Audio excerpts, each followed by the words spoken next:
One second. We're live.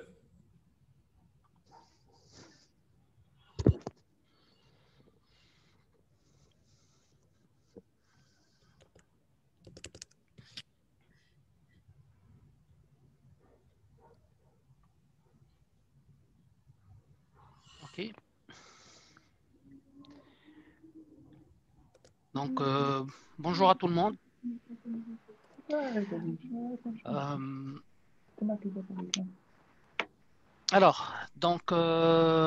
Merci pour ceux qui nous ont rejoints et bienvenue à ceux qui nous rejoignent sur cette session d'aujourd'hui. Je suis votre hôte pour cette session de partage, pour cette table ronde autour de la thématique annoncer donc le contrôle des coûts de revient dans l'ère de ce new normal, donc de cette nouvelle situation que nous connaissons, que le monde connaît actuellement. Et donc, je commencerai par un petit partage de ce qu'on va voir, je dirais, de ce qu'on partagera aujourd'hui. Donc, un tour de table des panélistes qui sont avec nous aujourd'hui. Et puis, on déroulera, comme présenté, la notion de coût de revient, quels sont les leviers de rentabilité, est-ce que c'est un levier de rentabilité pour l'entreprise ou est-ce que c'est une menace de survie, comment on se projette dans cette ère-là avec, je dirais, l'arrivée de l'intelligence artificielle et comment gérer son entreprise à cette ère-là. Et derrière, par rapport à une solution concrète que SAP propose pour ce segment de marché, en fait, qui est la PME, PMI et ETI. Et on partagera, en fait, vers la fin, par un retour, autour d'un retour d'expérience client qui a mis en place la solution, qui a suivi les bonnes pratiques en termes de gestion de coûts, de contrôle. Et on ouvrira vers la fin une petite séance d'échange en questions-réponses. Pour les questions-réponses, donc, n'hésitez pas à utiliser la fenêtre de chat et on reviendra en fin de session pour répondre, pour que les différents panélistes puissent répondre aux questions soulevées. Donc, sur ce, à la barakatillah, on démarre. Et on commence par le tour de table. Donc, on commence, c'est-à-dire, je commence moi-même, Sharaf Hamzaoui, je suis manager de l'activité Business One et Business by Design en Afrique francophone. SAP, je pense que tout le monde connaît, c'est le leader ou l'un des leaders de marché de l'ERP ou de l'activité des ERP au niveau mondial. Donc, le siège est en Allemagne, à Waldorf, depuis 1972. On est à peu près un peu plus de 100 000 employés au niveau mondial, très, très hétérogène en termes de nationalité, 145 nationalités, donc avec une richesse extraordinaire. On a une filiale basée ici à Casablanca qui gère toute la région francophone Africa. On compte un peu plus de 440 000 clients répartis dans plus de 180 pays et donc, comme je disais, leader de ce marché-là. Le positionnement marché, donc on est leader sur les solutions de gestion intégrée, les ERP. On est aussi sur l'analyse et business intelligence, sur la gestion de la chaîne logistique, les RH, donc la gestion du capital humain et plutôt ce qu'on appelle et sur la partie experience management, donc tout ce qui est customer experience. Et de plus en plus, en fait, comme on disait, leader sur les solutions cloud, puisque c'est l'orientation majeure de notre métier. Donc, 215 millions d'utilisateurs au niveau cloud et plus à peu près une 70 data centers localisés dans 35 sites et sur 15 pays. Ce qu'on sait peut-être un peu moins sur SAP, c'est disons, sa présence au niveau du marché ou plutôt du monde PME, PMI et ETI. Pour beaucoup, SAP, c'est l'image type des grosses solutions, des grosses entreprises, des toutes grosses entreprises et on oublie que 80% je dirais des clients SAP sont des PME et ETI. Donc, majoritairement, on adresse les entreprises de taille moyenne, de petite et moyenne taille et de taille intermédiaire.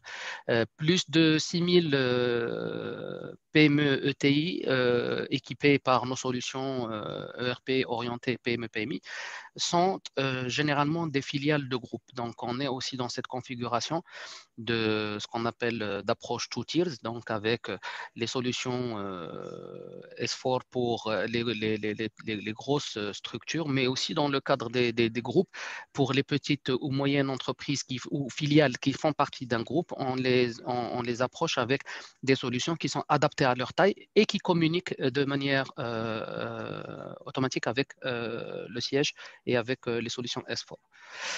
Je dirais la solution sur laquelle on va axer la discussion aujourd'hui est l'une des 3 solutions ERP que propose SAP. Donc, c'est SAP Business by Design. C'est une solution qui a déjà fait ses preuves. C'est un ERP cloud. Et je laisserai par la suite en découvrir un peu plus en détail donc, l'envergure et la structure de la solution. Ce qu'il faut noter, c'est qu'il y a à peu près plus de 7700 entités dans le monde qui utilisent BYD, plus de 700 millions de documents financiers générés sur cette plateforme, plus de 7 millions d'ordres de fabrication, donc puisqu'on touche les entreprises de services ou de finances et les entreprises industrielles. Et en moyenne, on est sur des délais d'implémentation de 12 semaines sur des projets BYD. Ça dépendra bien sûr de la complexité des uns et des autres, mais c'est une moyenne en fait. On a fait des projets en moins de temps, on a fait des projets en plus de temps, et je pense que tout à l'heure, en parlant de réseau d'expertise, on aura un partage aussi de la part de notre partenaire Univerap par rapport à cet aspect-là. Et donc, les déploiements se font à travers un réseau d'expertise, donc plus de 250 partenaires SAP by Design au niveau mondial et plus de 6000 add-ons et offres packagées, c'est-à-dire que ce sont des solutions qui ont été verticalisées ou packagées par rapport à des secteurs d'activité, donc qui leur permettent d'avoir cette rapidité de mise en place. En parlant de réseau d'expertise, je passe avant de passer au réseau d'expertise, notre premier panéliste, donc, c'est toujours dans la même lignée de SAP, donc c'est Siwalid Belhamar, qui est manager de toute la partie innovation et enablement au niveau de l'Afrique, basé au Maroc. Et je le laisserai tout à l'heure, en fait, lors de son intervention, s'étaler un peu plus sur le scope et les périmètres. Et pour revenir, comme je disais, à notre deuxième hôte aujourd'hui, qui est c'est Khalid Raji, et donc qui représente notre partenaire Univerap et à qui je cède la main pour présenter la structure. C'est Khalid. Merci beaucoup, Cheikh Sharaf. Merci à tout le monde d'être présent aujourd'hui pour discuter d'un sujet d'actualité, mais discuter aussi de l'actualité technologique. Et donc, moi, Khalid Raji, je suis on va dire, financier de vocation. Et donc, à ce même titre, je suis le Financial Solution Architect au sein de Univerap. Univerap, c'est un cabinet de conseil en organisation et système d'information, très orienté métier et process. C'est un cabinet qui a été fondé par des consultants expérimentés qui ont plus de 20 ans d'expertise développée notamment en Europe et qui existe. Ça fera bientôt 10 ans en tant qu'intégrateur en Afrique francophone. On a déjà plusieurs projets en Europe et en Afrique à notre actif, une équipe de consultants certifiés. Par rapport à nos métiers, donc on est dans les segments d'intégration classique. On fait de l'implémentation, full scope, toute taille d'entreprise. On est dans les grands comptes, dans les comptes moyens. On fait de la MOA. Et donc, on assiste et on supporte nos clients avant les projets, pendant les projets. On fait aussi de la tierce maintenance applicative post-projet pour le support de maintenance. Mais non seulement ça, on diversifie également notre offre puisque on fait également des audits à la carte, à la demande de nos clients. On a un centre de maintenance et de support. Et on fait également plusieurs configurations d'assistance en termes de formation, soit des montées en compétences, des training centers ou autres configurations. Voilà. Donc, plusieurs références à notre actif. Donc, comme je l'ai dit, différentes tailles, différents secteurs. Donc, on a des clients de différentes tailles au Maroc. On travaille avec les cimentiers, dans l'agroalimentaire. Mais on a également, pour parler aujourd'hui PME, on a des clients de taille moyenne qui sont soit des greenfields, soit des entités existantes et qui sont notamment sur le cloud.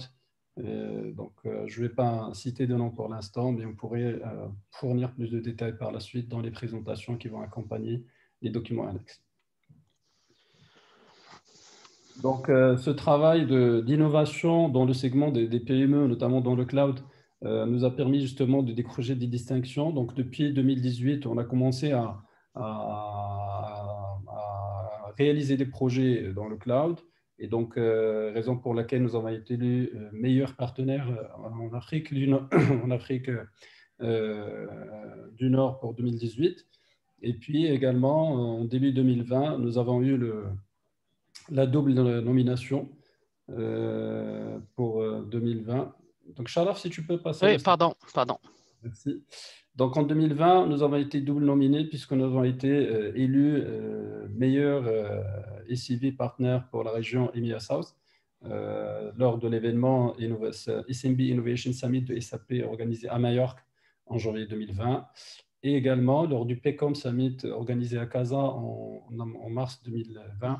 Nous avons été élus meilleurs partenaires cloud pour la région Nord et Ouest Africa. Donc voilà pour faire bref par rapport à Univers AP.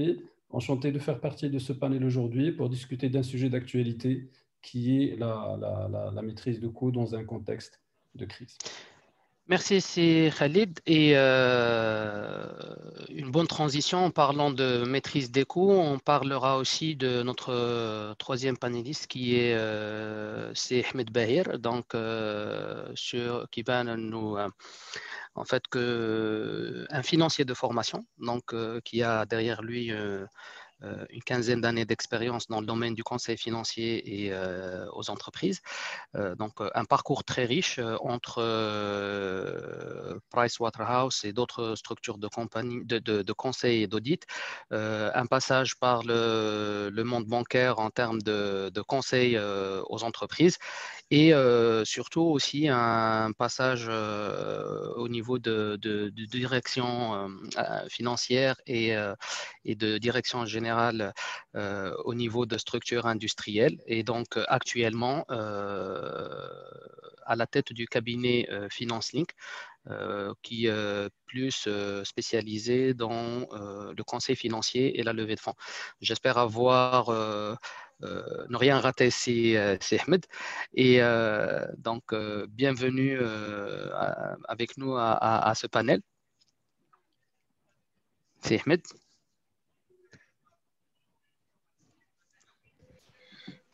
Merci Sharaf, vous m'entendez? Oui, là oui.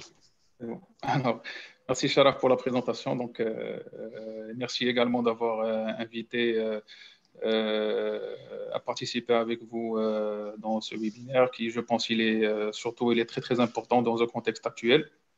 Il revêt une importance vraiment très cruciale pour les entreprises en matière de contrôle de coûts et de choix stratégiques en réponse au contexte actuel que connaît l'ensemble des économies.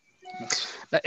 Effectivement, donc j'enchaîne sur ce point-là. En fait, le contexte actuel, on en parle beaucoup. En fait, on peut pas le nier parce qu'on le vit, on le subit. Ça nous amène à une première question. En fait, dans cette configuration en fait de Covid, quel est l'état des lieux en fait, si vous pouvez partager avec nous par rapport à votre vision des choses, quel est l'état des lieux actuellement des entreprises dans cette ère de Covid et quelles sont les conséquences sur, je veux dire plus spécifiquement sur le périmètre qui nous intéresse aujourd'hui, qui est le suivi des coûts? D'une manière générale, comme tout le monde le connaît, peut le constater, donc cette crise sanitaire, elle a eu des impacts vraiment négatifs sur l'ensemble des économies et de facto sur les marchés financiers. Au niveau de l'économie marocaine et plus particulièrement les PME, les TPE, donc ils ont connu beaucoup de difficultés beaucoup de difficultés qui les ont impactés négativement.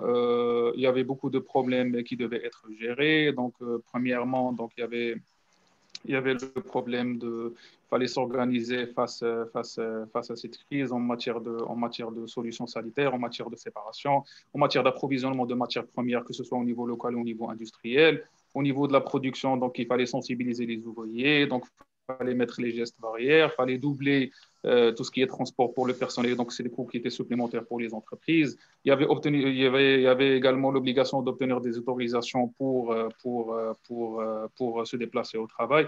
Donc, beaucoup de contraintes qui impactent ces entreprises qui, déjà, en elles-mêmes, elles ne sont pas suffisamment organisées et ne disposent pas de fonds propres qui sont suffisants. Donc, comme on peut le constater, la majorité des PME disposent d'une structure financière qui est très, très fragile.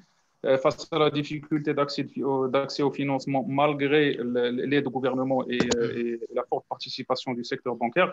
Donc, il y a toujours ce problème d'accès au financement qui sévit négativement sur l'évolution de ces entreprises. Donc aujourd'hui, il y a trois volets c'est-à-dire qui sont très importants côté réflexion des entreprises. La première, c'est surtout la sauvegarde des emplois. La deuxième, c'est l'accès au financement. Et le troisième, c'est le maintien de leur activité. Donc, beaucoup d'entreprises, ils ont perdu beaucoup d'emplois. Beaucoup de PME, donc, ils sont au bord de la faillite. Beaucoup de PME n'arrivent pas à accéder au financement, malgré, comme j'ai expliqué, il y a la garantie de l'État. Les banques restent vraiment très rigides quant au regard sur la situation bilancielle. Les entreprises marocaines, comme on le sait, donc, ne déclarent pas la totalité de leur chiffre d'affaires au niveau de leur bilan. Et donc, du coup, le bilan ne reflète pas la situation financière réelle de l'entreprise. Donc, quand une entreprise vient chez la banque et lui demande, par exemple, comme étant la garantie d'Aman ou Oxygène, voilà, je veux financer, par exemple, un portefeuille de fournisseurs de telle valeur, ben, ça ne s'est pas reflété au niveau du bilan. Donc, au lieu d'avoir 100, on n'obtient que 20 ou 10. Donc, il y a ce gros problème financier aujourd'hui qui impacte les entreprises. On n'arrive pas à faire du recouvrement puisque ces entreprises n'ont pas été payées et donc ils ne peuvent pas payer leurs clients et leurs fournisseurs. Et donc, seules les entreprises qui ont des fonds propres qui sont assez solides peuvent, soi-disant, continuer à faire face actuellement. Il y a des secteurs qui ont été épargnés, notamment le secteur de l'agroalimentaire ou le secteur des désinfectants ou tout ce qui est sanitaire, donc il a connu. Ou qui ont émergé. Exactement, des entreprises textiles qui ont émergé vers ce credo. Donc ces entreprises continuent à travailler normalement, mais la majorité des entreprises aujourd'hui connaissent beaucoup de difficultés, comme j'ai expliqué. C'est l'accès au financement, le problème de recouvrement et même des entreprises qui sont très, très bien organisées, qui avaient des assurances clients qui étaient vraiment avec des plafonds assez hauts. Ben, les assurances clients, ils ont revu toutes les assurances à la baisse. Et donc, quand j'ai avec un client un plafond de 10, il est réduit à 7 ou 8. Donc, je vais limiter mon train d'affaires avec lui. Donc, tous ces éléments, comme j'ai expliqué, impactent négativement aujourd'hui le climat des affaires au Maroc et conduisent les entreprises vraiment à pousser des réflexions plus profondes pour trouver des solutions, je dirais bien, à court terme, parce qu'il n'y a aucune visibilité avec cette crise. Donc, on ne peut pas faire des projections à long terme, uniquement des projections à court terme pour déjà maintenir les emplois et surtout maintenir un niveau d'activité, je ne vais pas dire à 100%, mais au moins à 70 ou à 50% pour un peu sauver ce qui reste à sauver. C'est un peu pardon. Ouais. Oui. En fait, ces éléments-là, en fait, ou ces changements-là, je pense qu'ils n'impactent pas uniquement la structure ou le climat, en fait, plutôt le climat je dirais du marché, mais l'impact aussi l'approche et des décideurs, des managers. Donc, est-ce que ces changements amènent ou impactent ou obligent quelque part les décideurs ou les managements en fait à changer de paradigme de décision, de changer d'approche est-ce qu'il y a en fait, est-ce que vous voyez un lien qui force en fait ce changement ou pas pour l'instant? Là, c'est évident, les décideurs, ils sont dans l'obligation de changer, comme vous l'avez dit, de changer de paradigme. Aujourd'hui, donc, il y a deux volets au niveau de l'entreprise qui sont très importants au niveau de la décision, je dirais, au niveau de la planification stratégique ou financière au niveau de l'entreprise, soit l'augmentation des profits qui vient par l'augmentation du chiffre d'affaires et surtout la maîtrise des charges. Donc, beaucoup d'entreprises ont une confusion, pardon, entre les charges et les coûts. Et les coûts. Au niveau de notre expérience en termes de conseil, les entreprises accordent plutôt une importance cruciale aux charges, mais ne se focalisent pas sur le coût. Or que sur le coût, qui dit coût, dit valeur et dit marge, c'est très important. Donc les entreprises plutôt raisonnent plutôt côté charge globale par rapport au chiffre d'affaires, mais oublient plutôt le volet coût qui est vraiment très important. Donc aujourd'hui, les décideurs, ils sont dans cette obligation. Il n'y a pas un niveau d'activité qui est suffisant, donc on doit avoir un regard qui est très, très important sur les coûts. Si on n'a pas ce regard sur les coûts, mais vraiment les entreprises ne peuvent pas prendre des décisions à court ou à moyen terme pour trouver des solutions face à cette crise sanitaire. Donc l'analyse des coûts, plutôt mettre en place, parce que comme j'ai expliqué, même on a rencontré des entreprises qui ont des départements de contrôle de gestion, mais les contrôles de gestion, ils se limitent à suivre les réalisations budgétaires, mais pas à analyser vraiment, avoir une comptabilité analytique qui est vraiment réelle et maîtriser vraiment leurs coûts. En Donc, fait, aujourd'hui, les entreprises sont dans cette obligation. Ils ne peuvent pas échapper à ça. Si on ne dispose pas d'un système d'analyse de coûts qui est performant et mettre en place un système de mesure de performance, on ne peut pas prendre des décisions qui vont impacter positivement la vie de l'entreprise. En fait, vous anticipez sur ma prochaine question quelque part, c'est que au vu de ces changements, au vu, je dirais, de ces contraintes qui viennent compliquer un petit peu le quotidien, un peu plus des PME marocaines, plus Oui. spécifiquement, quel serait, si on devait, en fait, si vous deviez partager avec notre auditoire aujourd'hui, quels seraient les conseils ou les orientations, en fait, que vous pourriez partager avec nos invités aujourd'hui? En termes de... En termes c'est-à-dire de manière de réagir par rapport ou d'action, en fait, de best practice à récupérer, en fait, à agir par rapport à la situation ou par rapport à ces contraintes qu'on vient de voir actuellement. Déjà, le premier volet c'est-à-dire qui est supporté par tout ce qui est aujourd'hui une obligation, c'est une obligation qui est gouvernementale. C'est aujourd'hui la préservation de la santé des employés au sein de l'entreprise. Ça, c'est un point qui est très, très important. Si on peut, pour certaines activités, notamment les activités de support, si on peut switcher vers le télétravail, ça serait une excellente chose de telle sorte à limiter les déplacements au niveau des entreprises. Et ça, c'est un volet je dirais, qui est réglementaire et qui est obligé par nos instances gouvernementales. Le deuxième volet qui est très important, c'est disposer je dirais, d'un système d'information qui est performant et qui permet déjà de traiter correctement les données et surtout d'avoir des données fiables et de pouvoir les traiter correctement et en temps rapide. Donc, pour cela, on imagine, c'était le cas de l'entreprise où j'ai travaillé. Donc, il y avait au sein de l'entreprise, il y avait plusieurs solutions. Donc, les RH, ils avaient une solution indépendante, la gestion commerciale, une solution indépendante, l'ADV, une solution indépendante, les finances, une solution indépendante. Donc, on ne disposait pas d'une solution qui était intégrale, qui regroupait toutes les informations au niveau de l'entreprise. Donc, on perdait beaucoup de temps en termes de rapprochement des données. Donc, déjà pour la fiabilité des données, donc on devait rapprocher, par exemple, avec l'ADV et la gestion commerciale, qui est le chiffre d'affaires qui est réalisé, rapproché avec la direction financière. Donc, il y avait le risque d'erreur qui est élevé et un épuisement de temps qui est vraiment très, très, très, très élevé. Aujourd'hui, les entreprises n'en ont pas besoin. Aujourd'hui, ils ont besoin de prendre des décisions qui sont rapides. Donc, déjà, disposer d'un système d'information qui est performant et surtout, planifier des projets ou plutôt piloter des projets qui axe, comme j'ai expliqué, qui axe la maîtrise des coûts. Donc, tant qu'on n'a pas une visibilité certaine sur nos coûts, on ne peut pas avancer. Beaucoup d'entreprises aujourd'hui, ils ont des produits sur lesquels ils réalisent des marges qui sont très importantes et d'autres sur lesquels ils sont perdants, mais ils n'arrivent pas vraiment à prendre des décisions sur le maintien de certaines activités ou ne pas les maintenir, sur plutôt la question de maintenir telle activité ou non, switcher vers une autre activité ou non, réaliser c'est un investissement ou non.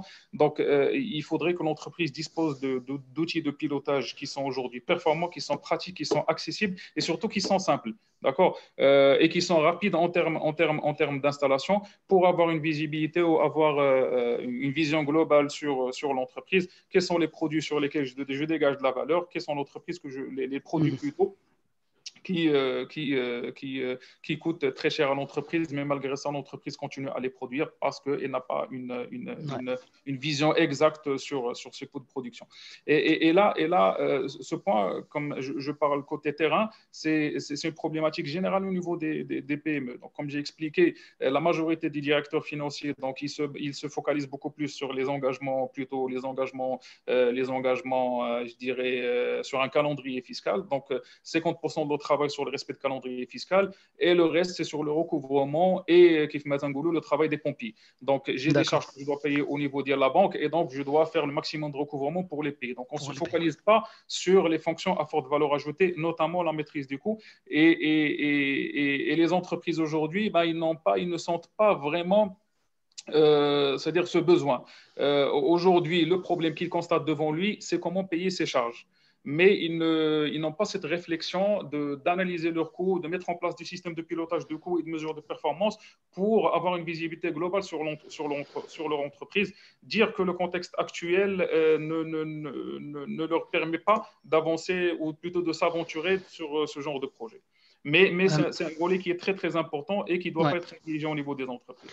Alors, je reprends ce que vous disiez tout à l'heure au tout début. En fait, il y avait vous parliez en fait pour pouvoir faire vivre ou survivre son entreprise dans ce contexte actuel, il y a deux options. C'est soit faire plus de chiffres d'affaires et donc pouvoir générer plus de business, ce qui est un peu difficile pour bon nombre de structures actuellement. Soit en fait d'aller chercher une optimisation de ses coûts en interne pour avoir une meilleure, je dirais, rentabilité, pour pouvoir dégager encore plus et de valeur et de contrôle, mais aussi de dégager plus de liquidité quelque part pour pouvoir financer, encore une fois, comme vous disiez à juste titre, soit des réorientations en termes de stratégie de production, soit de mettre des produits qui sont, tout à l'heure vous avez cité l'exemple du textile ou par exemple des détergents, bon nombre de structures en fait ont fait basculer surtout au Maroc, leur ligne de production par exemple de ligne classique textile qui a vu une chute phénoménale en termes d'activité pour switcher vers, par exemple, la production de masques ou de bavettes pour les gens qui font, par exemple, les structures qui font soit le détergent, soit les parfumeries, par exemple. Ils ont switché vers l'activité de tout ce qui est antiseptique et tout ce qui est gel, je dirais, en termes de transformation et d'activité et de produits derrière. Dans la continuité aussi, vous avez soulevé un point qui est essentiel. Vous avez parlé aussi de se doter d'outils. Je m'adresse à Si Khalid par rapport à, je dirais, votre double casquette en termes de métier, mais aussi parce que je pense de mémoire, vous êtes aussi expert comptable quelque part, donc il y a un background métier et financier derrière, mais il y a aussi, je dirais, cette double casquette avec toute la partie IT, solutions de gestion que vous chapeautez au niveau d'Univerap. Donc, dans la même lignée de ce que disait Sihmed, et par rapport à cette approche relative à l'équipement et l'impact d'une solution, si vous pouvez, je dirais, compléter par rapport à ce que disait Sihmed en termes sur ce volet-là spécifiquement. Donc, en termes, comme on disait, en termes de best practice que vous avez vu au travers de vos deux parcours, en fait, et métier et IT. Très bien. En tout cas, merci Chachara. Merci pour l'intro. Je rajoute peut-être une troisième casquette juste pour situer pourquoi l'expérience. C'est que aussi par le passé, j'avais dû chapeauter aussi une grande direction consolidation et contrôle de gestion dans un grand groupe industriel multinational. Et donc, pendant cette période-là, justement, ça m'a permis de rebondir sur ce que disait Sihmed Baher, que je remercie pour ce panorama assez du site, franchement, il nous a fait voyager pendant ces 6 derniers mois sur les différents aléas qu'on a dû vivre. Et donc, pendant cette période-là, je retrouvais effectivement certaines challenges que j'avais dû à gérer ou à vivre par le passé quand il s'agissait de contrôler les coûts dans des contextes, je ne dirais pas de crise, mais dans des contextes de contraintes tendues. Donc, ce n'était pas vraiment des crises économiques, mais c'était des projets de lancement de nouvelles industries, dans de nouveaux marchés, etc. Et donc là, on était dans l'incertain, qui était plutôt spécifique au projet en question, mais on retrouve un peu cette situation aujourd'hui. Et donc, pour parler des bonnes pratiques, il faudrait déjà qu'on constitue bien le contexte dans lequel on est. Et là, je rebondis sur ce qu'avait déjà présenté Samed assez clairement et de manière très, très lucide, mais qui me permet de dresser un peu un certain paradoxe, je dirais intellectuel, qu'on est en train de vivre aujourd'hui par rapport au coût. Parce qu'en fait, cette approche de raisonner charge, comme l'a si bien expliqué Samed, c'est une approche qui est valable dans un contexte où on n'est pas en crise, contrairement à ce qu'on pourrait penser. Ça veut dire il y a un flux d'activité qui est là, il y a, on va dire, le core business n'est pas remis en cause, on n'est pas dans une situation de remise en question globale du business model, et on cherche à optimiser. Et donc, on peut jouer les pompiers justement, en essayant de jouer au recouvrement et au paiement des charges des échéances bancaires, etc. Et on peut également essayer d'optimiser dans les lignes du CPC. Je dis bien les lignes du CPC parce qu'on est loin d'une vraie approche costing, analyse des coûts, coûts de revient, etc. Et donc, et malheureusement, cette approche d'analyse des coûts, il demande certainement un effort intellectuel parce que c'est une approche plus intelligente, c'est normal, mais derrière aussi, ça génère une grande valeur ajoutée.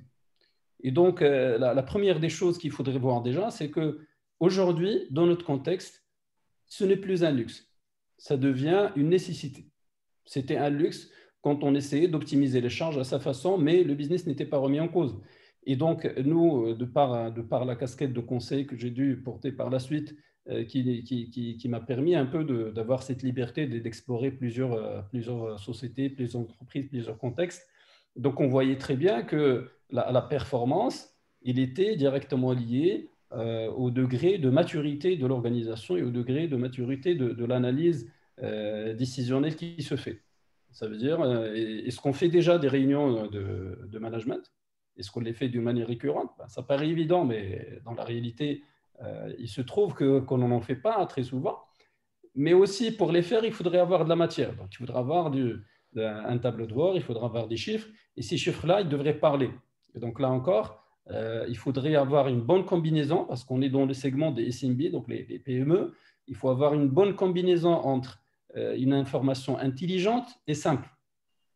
Donc, ça avait dit tout là, justement, la simplicité. D'accord? Mais donc, cet effort qu'on devait fournir pour atteindre un certain niveau de performance, aujourd'hui, il s'impose. Pourquoi? Parce qu'on avait parlé d'exemples d'industries qui se sont transformées. On a beaucoup parlé de changements qui sont assez brusques, il faut le dire. On a été bousculés tous par le changement et on le vit encore. Et ce changement brusque, il nous impose de changer, il nous impose de transformer. Donc, on transforme notre espace de travail, on transforme notre manière de se déplacer, on transforme notre quotidien de travailler, comment on accède au bureau, dans des structures où il était inimaginable de travailler à domicile, c'est devenu carrément obligatoire de travailler à domicile. Donc ça, c'est le niveau vraiment basique. Mais par la suite, on transforme de produits, on transforme de métiers, on transforme de concept marketing, on transforme de canal de distribution. Donc, on a très bien vu que dans la restauration, il y a un segment qui a très bien marché, c'est tout ce qui était délivré. Alors qu'auparavant, c'était un segment qui essayait d'avoir une certaine part de marché à 2 chiffres, alors qu'aujourd'hui, c'est devenu le segment principal. Et donc, tout ça, ça ramène à un mot-clé qui résume un peu ça, c'est le mot flexibilité. Ça veut dire qu'il faudrait que les organisations aujourd'hui soient agiles et qu'ils puissent se transformer assez rapidement. Donc, on doit être capable de faire un virage organisationnel, un virage économique, un virage logistique dans des délais qui sont assez courts. Donc, cette flexibilité, justement, il va se refléter dans notre manière de prendre la décision. Et donc, tout le monde peut prendre des décisions rapides, mais peu peut prendre des décisions rapides avisées. Ça veut dire en connaissance de cause. Pourquoi? Parce que justement, on se rend compte qu'aujourd'hui, les délais de clôture, ils sont fiscaux, ce ne sont même pas des délais de clôture managériels. L'information financière, c'est la dernière information qu'on met, donc quelque part, on la produit juste pour confirmer les décisions qu'on avait déjà prises par le passé. Quelque part aussi, quand on essaye de transformer, il y a un gap entre les données managériales et donc contrôle, gestion analytique, etc. Même s'il n'est pas lié à la comptabilité, il y a une façon de produire les données, mais ces données-là, ils sont encore une fois déconnectées de la logistique. C'est ce à quoi avait fait allusion tout à l'heure Sahmed, en disant que il y a un problème dans l'organisation qu'il avait dû chapeauter à un certain moment. Ils avaient plusieurs systèmes d'information, etc. D'accord? Et donc, tout ça, ça nous mène à dire que l'une des choses qu'il faudrait se mettre en tête, c'est que d'abord, aujourd'hui, le suivi des coûts, ça devient une nécessité. La maîtrise des coûts, c'est une nécessité pour pouvoir prendre des décisions stratégiques. Ce n'est pas juste pour optimiser, pour baisser les coûts. Parce qu'aujourd'hui, la baisse des coûts, elle est déjà là. La baisse des coûts aujourd'hui, c'est une baisse d'activité. Donc, on ne se pose pas la question comment on baisse les coûts, on se pose la question comment continuer l'activité, comment continuer à acheter la matière première, comment continuer à payer les salaires, etc. Pourquoi? Parce qu'il nous faut des relais de croissance. On n'est pas du tout dans une configuration où on cherche à optimiser la marge, on cherche des relais de croissance. Et des relais de croissance, ça veut dire qu'il faudrait qu'on arrive à établir un business plan en 2-3 semaines et que ce business plan soit très collé à la réalité et que dans 3 semaines ou 4 semaines, peut-être qu'on va changer carrément de produit. Donc, on a vu à un certain moment, les bavettes, ce n'était pas utile, c'est devenu nécessaire, il fallait le produire en quantité, donc il fallait qu'on s'organise, mais en même temps, c'était un prix réglementé, donc il fallait qu'on sache on produit à quel prix pour pouvoir offrir à un prix abordable. Et donc, certainement qu'il y en a beaucoup d'entreprises qui ont fait des volumes, mais moi, je ne suis pas sûr qu'ils ont fait de la marge. Effectivement. Je suis pas sûr des choix qui ont été faits. Et donc après, on a eu des bavettes en couleur, des bavettes en tissu, etc. Toutes les couleurs. Et voilà. Sur le cosmétique, on a eu des produits qui étaient purement hygiéniques, mais ensuite, on a vu des produits qui étaient un peu du cosmétique hygiénique, etc. Et donc là encore, ça veut dire qu'on a changé de recette de fabrication, qu'on a changé de matière première, qu'on a changé de packaging. On a un délai qui est très court. Alors la question qui se pose, est-ce qu'on connaît l'impact de cette décision? Approximativement à plus ou moins 20%, au moins. Ou bien on s'est dit, tiens, il faut qu'on vende, on a vendu des choses, et après on verra par la suite. Et ça, c'est ça ce qui fait que le taux d'échec des entreprises est énorme. Ce n'est pas le fait qu'ils ne savent pas décider. Un entrepreneur, c'est quelqu'un d'intelligent. Le fait qu'il ait le courage et l'intellect suffisant pour rassembler une équipe, organiser une logistique, etc., c'est une personne intelligente qui a pu faire déjà un cap pour monter une entreprise. Ça demande de l'effort, ça demande de l'engagement, ça demande de l'intelligence. Mais là, le risque, c'est que les décisions qu'on est en train de prendre, avec le temps, ça se complique et on n'a plus le suivi. On n'est plus capable de gérer tout ça tout seul. Et moi, je dis toujours, quand on est dans des projets pour mes clients, je dis, écoutez, le cerveau humain, c'est le système d'information le plus puissant au monde. Mais le problème, c'est qu'il est dépassé par la quantité d'informations. Et donc, quand il est dépassé par la quantité d'informations, on n'arrive plus à suivre. C'est là où je prendrai cette citation parce que ça me ramène, je dirais, vers l'élément qui suit derrière, en parlant de capacité à suivre, comme tu disais, c'est Khalid à juste titre. Donc, cette capacité à suivre, donc soit on se fait aider par les ressources et au fur et à mesure que l'entreprise grandisse, soit maintenant il y a des alternatives en fait, plus ou moins technologiques en fait, je dirais plus ou moins alternative technologique qu'autre chose. Et on parle par exemple de l'intelligence artificielle parce que je rebondis sur le terme quand tu disais tout à l'heure, l'entrepreneuriat intelligent, très certainement, on n'en doute pas. Maintenant, avec l'avènement aussi de l'intelligence artificielle, avec des nouvelles tendances technologiques, donc en termes d'aide qu'on pourrait amener à cet entrepreneur ou à cette entreprise, en fait, dans des circonstances similaires, je me retourne vers Siwalid par rapport à ce que SAP propose dans cette configuration, dans cette orientation. Comme je disais, on parle beaucoup plus de nouvelles technologies qui aident de manière assez forte l'entrepreneur ou l'entreprise de manière générale sur ces différents, je dirais, étages d'activité. Que propose SAP à ce niveau-là? Et donc, je cède la main à Si Walid pour nous éclairer un peu plus sur ce volet-là.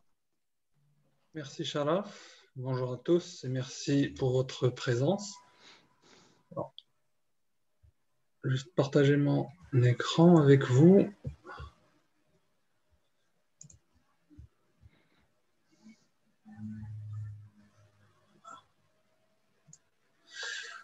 Ok, donc c'est bon, vous voyez mon écran, hein? Oui, tout à fait. Ok.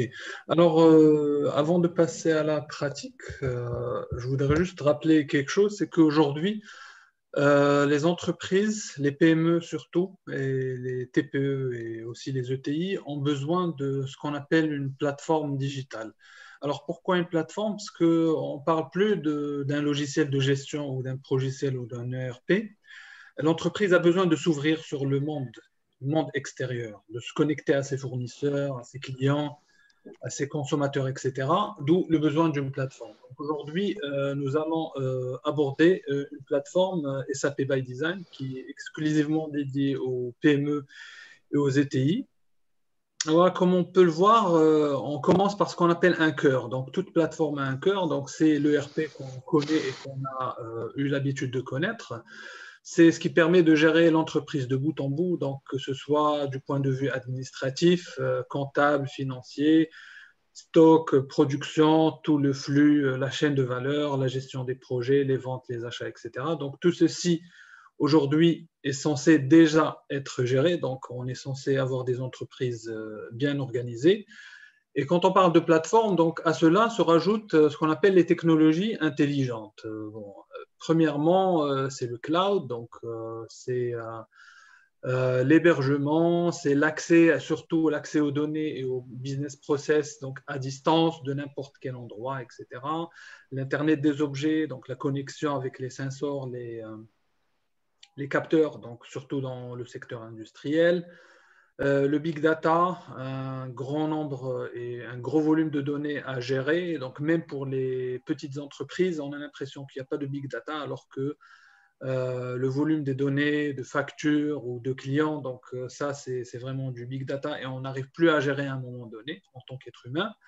Et d'où le besoin de ce qu'on appelle l'intelligence artificielle et le machine learning. Pourquoi? Parce que c'est une technologie en fait qui permet de consolider tout ceci, donc toutes les infos, toutes les données reçues par les capteurs, par le cloud, par le big data et par les process et la chaîne de valeur, pour en faire quelque chose et proposer de nouvelles actions, de nouvelles actions pour aider à la décision. Donc, bon, SAP by Design, en bref, on ne va pas s'attarder sur la définition. Donc, c'est une solution qui tourne sur le cloud. Donc, on peut y accéder, comme on dit, from anywhere. Donc, là où on est, via un téléphone, une tablette ou un PC. Alors, l'essentiel dans tout cela, c'est le retour sur investissement de la solution. Donc, comme Sharaf a dit durant l'intro, c'est que c'est une solution qui s'implémente en moyenne en 12 semaines. Mais c'est surtout une solution de gestion exhaustive. Donc, elle permet en fait de gérer tous les aspects sur une seule plateforme unique. Et en parlant d'exhaustivité, ça permet en fait d'avoir une vue complète sur les activités, d'où le besoin de rappeler ce qu'on appelle les fonctions analytiques et le reporting. Alors aujourd'hui, pas mal de personnes et de chefs d'entreprise s'arrêtent au niveau de contrôle, donc, au niveau du reporting. Donc, pour eux, si on a du reporting, c'est bon, on a tout géré, on a toute l'info qu'il faut. Alors que ce n'est pas vrai parce qu'en fait, ça se fait en plusieurs étapes analytiques. C'est tout d'abord, il faut contrôler. Donc, il faut mettre en place des KPI, des indicateurs, des objectifs, les contrôler, les mesurer au fur et à mesure via des dashboards. Donc, on analyse la donnée, on creuse. Mais tout ceci, grâce à l'intelligence artificielle, va nous permettre de prédire, de faire du forecast, que ce soit prédire les ventes, prédire les clients, prédire le retour au nom des clients, prédire les marchés, etc. etc. Ce qui va nous ramener à parler donc d'un cas concret d'intelligence artificielle. Alors, juste un petit moment pour me connecté sur ma plateforme.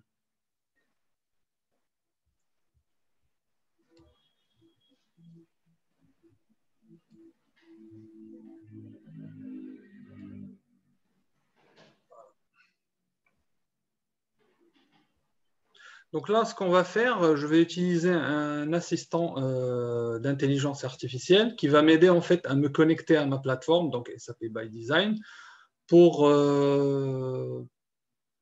exploiter donc, tout ce qui est donc, intelligence artificielle et tout ce qui est reconnaissance vocale. Donc, alors, est-ce que... Bon, je vais essayer de vous montrer mon assistant sur la caméra, donc je ne sais pas si c'est visible ou pas. Vous pouvez me confirmer. Oui, c'est bon. Quelque chose? D'accord. Donc, ceci, en fait, c'est Amazon Echo. Donc, c'est un assistant un peu comme, si vous voulez, comme Siri sur iPhone ou comme Google Assistant, etc. Donc, c'est un assistant intelligent. Qui permet donc de dialoguer en temps réel, qui permet de... ça va me donner des infos et ça va aussi m'aider, donc m'assister. Et aujourd'hui, ce que je vous montre sur mon écran, donc c'est un écran SAP by Design, donc c'est ma solution de gestion de PME. Alors aujourd'hui, Alexa, donc en fait l'assistant s'appelle Alexa, va me permettre d'interagir avec mes données. Donc imaginons que je suis chef d'entreprise, que je suis... directeur financier ou bien directeur commercial. Donc, j'ai besoin d'infos, par exemple, sur le chiffre d'affaires ou sur n'importe quelle info financière pertinente pour ma gestion d'entreprise. L'idée, c'est de dialoguer avec cette assistante Alexa et voir comment elle pourra m'aider. Donc là, on va y aller. Action. Alexa, ouvre SAP. C'est votre assistante SAP. Comment je peux vous aider? Donne-moi le chiffre d'affaires. Quel trimestre? 4e trimestre. Quelle année? 2020. Les ventes du trimestre Q4 2020 sont 123 061 $ américains. Donc là, on a pu le voir. J'ai ouvert SAP en parallèle juste pour vous montrer la véracité de l'information. Donc là, je vois que mes ventes sur Q4 sont de 123 000 euros ou dollars ou dirhams, enfin, peu importe la devise. Donc là, l'assistante Alexa me répond sur le champ. Donc au lieu d'aller creuser et de chercher une info, je peux demander directement n'importe quelle info pertinente pour mon business. Mais ça peut aller au-delà. Donc là, on va essayer autre chose. Alexa, ouvre SAP. Bonjour, ici votre assistante SAP. De quoi avez-vous besoin? J'ai besoin de matériel. Voulez-vous que je vous achète un compresseur, une chaudière à gaz ou bien un fourneau? Un compresseur. Donnez-moi la quantité qu'il vous faut. 5 pièces. Je vais placer votre commande de compresseur. Vous confirmez? Oui.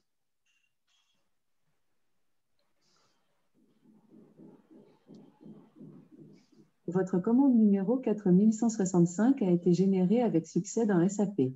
Le montant total de votre achat est 750 US $. Donc là, ça me confirme que ma commande a bien été placée. Et effectivement, la commande 4165. Là, sur mon écran, si je clique sur les détails de ma commande, donc c'est bien une commande de compresseur avec une quantité de 5 pièces. Donc j'en ai bien commandé 5. Un prix unitaire de 150 et un total de 750 $. Donc là, on voit bien que Alexa m'a permis de placer une commande rapidement, sans rien voir, sans rien toucher, donc juste en posant des questions, donc questions-réponses, et en me faisant des propositions. Donc, ça m'a proposé une chaudière à gaz, un fourneau. Bon, ça dépend en fait des secteurs d'activité, etc. Et là, une dernière chose, c'est que bon, on voit qu'une commande a été placée. Donc là, ce qu'on va faire pour nous assurer qu'on est bien dans un système qui est à jour. Donc là, vous vous souvenez, le chiffre d'affaires, c'était 123 060. On va cliquer sur rafraîchir pour voir est-ce que cette nouvelle commande va l'impacter. Et là, on voit bien que ça a augmenté, donc 123 810. Bon, on va quand même demander à à la demoiselle. Alexa, ouvre SAP. Bonjour, ici votre assistante SAP. De quoi avez-vous besoin? Je veux connaître le revenu. Quel trimestre? 4e trimestre. Quelle année? Cette année. Les ventes du trimestre Q4 2020 sont 123 811 $ américains. Voilà, donc on voit que le chiffre d'affaires a été mis à jour en temps réel. Donc parce qu'on est sur du cloud, on accède à l'info en temps réel. Donc là, en fait, je n'ai aucun serveur chez moi, je n'ai aucun PC qui gère SAP. C'est vraiment hébergé dans les data centers de SAP. Donc c'est dans le cloud et je suis à Casablanca. Et via Alexa, donc j'ai pu accéder à certaines infos en temps réel. Non seulement accéder aux infos, mais aussi à créer des transactions. Donc, on a carrément placé une commande. En parlant d'intelligence artificielle et de business intelligence aussi, donc SAP Business by Design est très fort en termes d'analytique. Alors, je vous montre un dernier process rapidement. Pourquoi je vais le montrer? Parce que on a parlé de coûts et surtout qu'aujourd'hui, le sujet clé, c'est la maîtrise des coûts. Donc là, si je vais sur SAP, j'ai un certain nombre d'indicateurs, de KPI. Je peux accéder à des infos externes, par exemple un site web avec les taux de change, etc. Mais j'ai aussi des dashboards. Et là, le dernier, j'ai des états et des dashboards.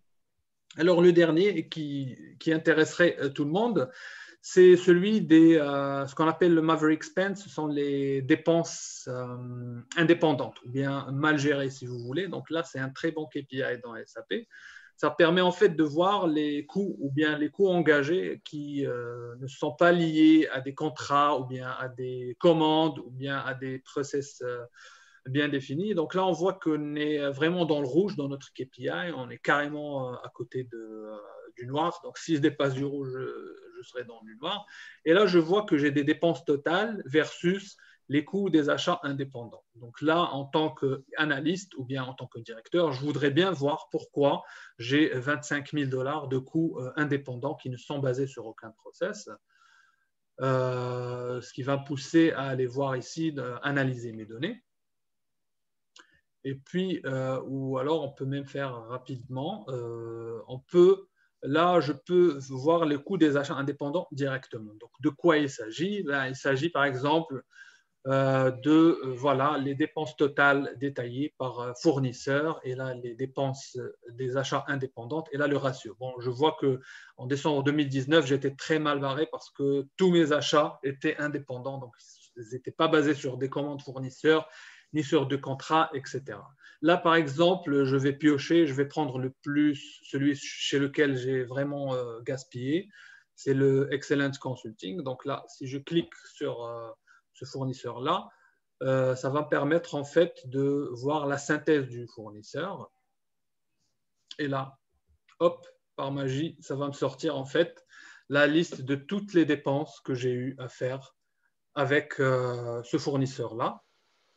Donc là, bien évidemment, comme vous voyez, chez le fournisseur Excellent Consulting, donc là, je vois que depuis 2010, je peux voir pour chaque mois sur toutes les années. C'est-à-dire, par exemple, sur novembre, je vois que l'année dans laquelle j'ai plus gaspillé sur novembre, c'était en 2010 et l'année à laquelle j'ai gaspillé le moins, c'était en 2015. Et donc là, je peux faire ce qu'on appelle du what if analysis. Donc, je peux en fait cacher des choses, afficher des choses pour voir différents scénarios. Si j'aurais fait comme ça, qu'est-ce que ça aurait pu être? Si j'avais fait comme ça, qu'est-ce que j'aurais pu obtenir? Etc., etc. Donc là, en fait, ça permet au système de m'aider en temps réel à prendre des décisions, comme l'a dit ici Khalid, basées sur des faits et sur des chiffres qui sont réels et fiables. Écoute, merci Walid pour, je dirais, pour cette petite ouverture vers je dirais vers de la technologie. Je ne dirais pas futuriste parce qu'elle est actuelle, mais ce qui m'a intéressé, c'est le fait de rester conforme je dirais, à la notion de confinement et de distanciation, puisque tu t'es aussi équipé d'un assistant à la maison. Et donc, tu as respecté la distanciation avec un assistant en intelligence artificielle. Donc, on discute tout en respectant la distanciation avec les vraies personnes en fait au niveau de l'entreprise. Ceci étant dit, en fait, en parlant de cette partie IT, de cette partie en fait solution outil, si on peut dire ainsi, on a vu un petit peu en fait l'envergure plutôt de la solution et surtout en fait les prédictifs et l'analytique et autres. Maintenant, j'aimerais bien qu'on puisse avec Si Khalid aller un peu plus dans le cœur de la solution. Et avant d'arriver à ceci, en fait, comment, si on peut partager un petit peu un tour d'horizon au niveau de la solution, qu'est-ce qui fait que, je dirais, dans ce contexte actuel, des solutions type business by design dont on parle aujourd'hui, quel est, je dirais, l'intérêt d'être sur une solution pareille? Quels sont, je dirais, les points d'intérêt autour de business by design? Très bien, merci Sicharaf. Merci Siwaled pour cette présentation qui nous ramène beaucoup d'espoir avec de la technologie. Donc, la technologie, l'innovation, c'est l'espoir aussi. Et ça, c'est très bien et on en a besoin pour les décideurs aujourd'hui. Par rapport à ta question, Sicharaf, moi, je reviens sur tous les arguments et toute la réflexion qui a été bien structurée ce matin par Sehmed. On a vu on est en train de vivre des chamboulements importants, des changements qui sont assez brusques. On a vu que ces changements exogènes, ils vont induire, si on veut se maintenir, des changements fondamentaux, donc des virages stratégiques, et que ces virages stratégiques nécessitent de la décision avisée. Et donc, de la décision avisée, ça veut dire aussi de la flexibilité pour justement gérer ce couple court terme, long terme. Parce que ça, c'est vraiment la problématique fondamentale auquel on est confronté aujourd'hui. On a besoin de décider rapidement sur le court terme, mais que les décisions sur le court terme ne soient pas, on va dire, un fardeau dans les semaines et dans les mois à venir, sachant que tout peut changer et on est dans des invariables certaines. Alors tout ça, ça me ramène justement à faire une introduction de la solution SAP by Design. Alors je vais essayer d'être aussi brillant que Walid. Mais moi, ce qui m'intéresse, alors je vais partager d'abord mon écran et vous me confirmez si... Voilà, donc là j'ai lancé mon écran. Est-ce qu'on arrive à voir le... C'est bon, si Sharaf Tout à fait, tout à fait, tout à fait. Très bien. Alors, donc, la première des choses qu'il faut noter, c'est que pour parler de SAP by Design, et pourquoi aujourd'hui, c'est une solution, moi je dirais qu'il y a un peu le vent en poupe, et pas uniquement au Maroc. On a vu même les statistiques de SAP que tu avais présentées au début, c'est Sharaf, et qui montrent aujourd'hui que c'est un choix qui a été visionnaire de la part de SAP et qui est devenu encore plus pertinent dans ce contexte. Alors, la première des choses, c'est une solution qui est cloud, qui est totalement cloud. Et quand on dit le cloud, ça veut dire, c'est une mobilité totale. Donc, on n'a pas ces contraintes-là de gestes barrières, etc., à considérer, de distanciation par rapport au chantier, parce que l'une des choses que nous avons dû gérer ces derniers temps, c'est que surtout les sociétés qui ont des activités éparses, alors vous imaginez quand on a des sociétés de travaux qui ont des chantiers, etc., et donc tout se passe par des attachements, du papier, etc., et donc, ça fait un sacré boulot de pouvoir collecter tous ces coûts-là, etc. Et c'est de la paperasse à faire. Et donc, il faut se déplacer au siège ou bien il faut quelqu'un qui va faire le tour des chantiers, etc. pour avoir les données. Et donc, c'était l'un des premiers segments qui ont été très demandeurs de la mobilité. Nous disons aujourd'hui, comment on peut gérer des chantiers, sachant qu'on ne se déplace pas normalement, on n'arrive pas à communiquer le papier, etc. Et que c'est très important de documenter tout ça. Et donc, avec un navigateur, soit sur son ordinateur, sur sa tablette, sur son téléphone, on arrive à se connecter sur son ERP. D'accord ? Sur une plateforme certifiée Tier 4 avec toutes les normes internationales de sécurité, state of the art, comme se fait, comme toujours chez SAP. Alors ensuite, Donc, ce point de mobilité, il est très important. Le deuxième point, c'est la technologie qui est embarquée. Donc, on a vu un aperçu très illustratif de la part de Siwalid sur ce qu'on peut faire avec SAP en termes d'innovation. Mais moi, je vais revenir sur des choses qui sont relativement assez standards, assez classiques, sur lesquelles on est en train de parler. On est en train de dire production, achat, fabrication, il faut livrer un produit, etc. Et à ce niveau-là, on a un scope fonctionnel qui est très large. D'abord, on gère toute la partie marketing. Alors, je vais zoomer un peu juste pour que ça soit très lisible pour tous les participants. Et donc, on voit très bien que sur toute la partie… Alors là, à gauche, je suis en train de défiler un peu tout le scope fonctionnel. J'ai un menu qui est assez étendu pour pouvoir montrer tout le scope. Et donc, on gère toute la partie marketing. Donc, on va gérer toute la partie lead generation, donc les intérêts potentiels, la transformation en opportunité, etc. Donc, ça, c'est très important. Pourquoi? On est en transformation. Ça veut dire que le cœur de cible, il peut changer. Il faudrait qu'on suive les groupes de clients. Il faudrait qu'on voit un peu tout le travail avant-vente. Il devient très important parce qu'on est à la veille d'un changement. Et donc, ça, c'est important. On n'a pas besoin d'une solution CRM. Le CRM est déjà inclus dans la solution et de bout en bout. Ça veut dire des premiers gestes marketing, on va dire, jusqu'au suivi après-vente avec le client. Donc, on va suivre le marketing, on va suivre les dossiers clients, on va suivre toutes les affaires nouvelles avec la transformation de l'opportunité à la commande. On gère tout le cycle de la commande de vente, une intégration avec le e-commerce qui permet justement de gérer ces nouveaux segments d'activité qui est toute la partie e-commerce, etc. L'intégration native avec la finance, avec tout ce qui est cycle de facturation client, soit facturation à la commande, facturation par projet, cycle de facturation, etc.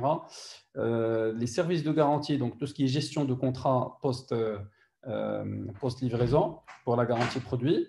On gère aussi tous les segments d'activité du service. Donc, on peut faire un centre de service si on est dans une activité de service, type les centres d'appel, type les cabinets conseils, etc. Les ordres de service, quand on fait du service avec des interventions, avec réparation sur site, etc. Voilà. Et donc, ça montre un peu toute la panoplie de services et d'activités qu'on peut gérer sur la partie vente. Et sur la partie, on va dire, amont, tout ce qui est approvisionnement, négociation, sourcing, ben, là encore, on a toute la partie détermination des sources d'approvisionnement dans laquelle on aura toutes les offres, les appels d'offres, les contrats, etc. Donc, tout ce qui est expression besoin et contractualisation. Le suivi de l'expression besoin à travers les demandes d'achat et les commandes d'achat. Le suivi des différentes réceptions, que ce soit des articles stockables, que ce soit des articles non stockables, que ce soit du service, que ce soit des achats sur chantier, que ce soit des achats sur magasin, sur siège, etc. Encore une fois, le point fort de SAP, l'intégration avec la finance. Donc, tout ça, ça se fait en parfaite intégration. Tous les flux physiques, ils génèrent en natif des flux financiers qui permettent, in fine, de faire du reporting en temps réel. Alors, la colonne vertébrale de la solution, c'est la partie supply chain. Donc, on trouve toute cette partie-là orange dans laquelle on représente toute la partie supply chain et dans laquelle on va représenter tous les flux logistiques. D'accord? Et donc, tous les flux logistiques, on va retrouver la partie stockage, planification de la demande, gestion intersite, etc. Et puis, point très important, la partie planification de la demande. La partie planification de la demande, c'est en fait le MRP, donc vraiment un cycle de MRP développé qui permet de planifier la logistique des premières parties jusqu'aux premières parties, ça veut dire de la partie prévision des ventes, donc du forecast commercial, jusqu'à la partie déclenchement de la commande d'achat. Donc tout ça dans un cycle totalement automatisé. Avec en plus l'actualisation des données réelles, avec les données prévisionnelles, dans le sens où il y aurait un cycle automatique du système qui permet d'actualiser vos prévisions selon les consommations réelles, selon les réceptions réelles. D'accord? Donc ça, c'est par rapport à la partie logistique. Alors, je ne fais que survoler les titres parce que chaque flux est assez riche en termes de fonctionnalités. Et l'idée aujourd'hui, c'est juste de montrer le scope fonctionnel qui est assez large, la gestion de la qualité qui est intégrée, parce qu'aujourd'hui, on part du sanitaire, donc les contrôles qualité, que ce soit dans l'agroalimentaire, que ce soit dans les produits de santé, sont très importants. Un volet très important qui est la gestion de projet, Donc, sur la partie gestion projet, c'est toutes les activités qui sont liées à une gestion par contrat, que ce soit dans des contrats de services, des contrats d'installation, d'infrastructures, de routes, de bâtiments, de logements, etc. Donc, un module dédié pour toute la partie gestion projet. Et puis, tout ça, une intégration avec les données du personnel, donc que ce soit les données sur les suivis des temps, sur les timesheets, que ce soit les événements tels que les congés, les naissances, etc., que ce soit le suivi, le cycle de vie de la carrière d'une personne dans l'entreprise. Alors, et tout ça, ça me ramène à la partie financière. Et dans la partie financière, on l'a vu déjà, il y a une intégration native avec la logistique, avec la vente, avec la production, avec les achats, ce qui fait que les données, ils remontent en natif. Donc, on ne perd pas du temps à ressaisir la donnée, à collecter. Donc, il y avait un point très important souligné ce matin sur la fiabilité des chiffres.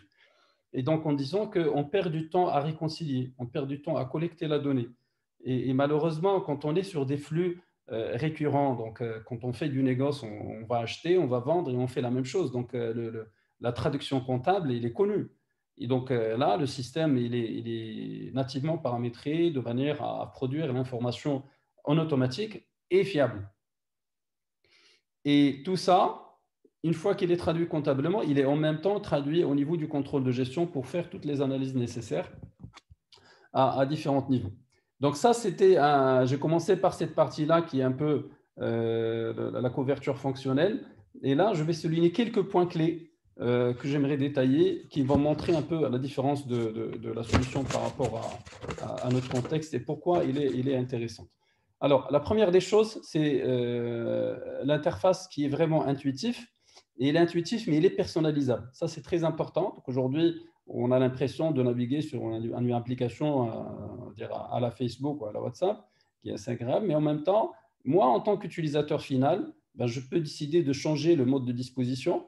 Et donc, je vais juste aller dans la partie profil, ici en haut. Je clique sur mode personnalisation et l'écran se transforme en icône modifiable, comme ce qu'on fait sur son smartphone.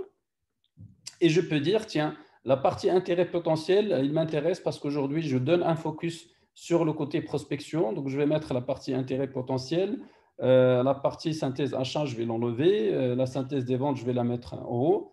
Et voilà. Et après, je peux carrément rajouter des choses. Donc, je vais dire, tiens, tout dernièrement, il y a des KPIs que je voudrais voir. Donc, le coût des achats indépendants en pourcentage, ça, c'est l'indicateur dont tu as parlé, Walid, tout à l'heure. Donc, je le tag et je le rajoute et je dis, ben, tiens, je vais donner un focus particulier sur le coût des achats indépendants et je le mets en haut parce qu'en tant que décideur, c'est une priorité ces derniers jours. Donc, je vais le lancer en tant que décideur, en tant que responsable de service. Pas nécessairement ces KPIs et dashboarding aujourd'hui, ils sont à tous les niveaux de décision, du dernier responsable jusqu'au DG et au président. Voilà, donc là, j'ai modifié mon écran et je vois très bien que quand je me connecte, j'ai un indicateur que je vois directement, dès que je me connecte, le coût des achats indépendants parce que je fais le focus là-dessus. Et quand je vais régler cette situation, donc dans une semaine ou 2 semaines, je vais décider de faire le focus sur autre chose. Donc, je vais personnaliser, je vais changer mon écran pour mettre d'autres indicateurs qui sont importants.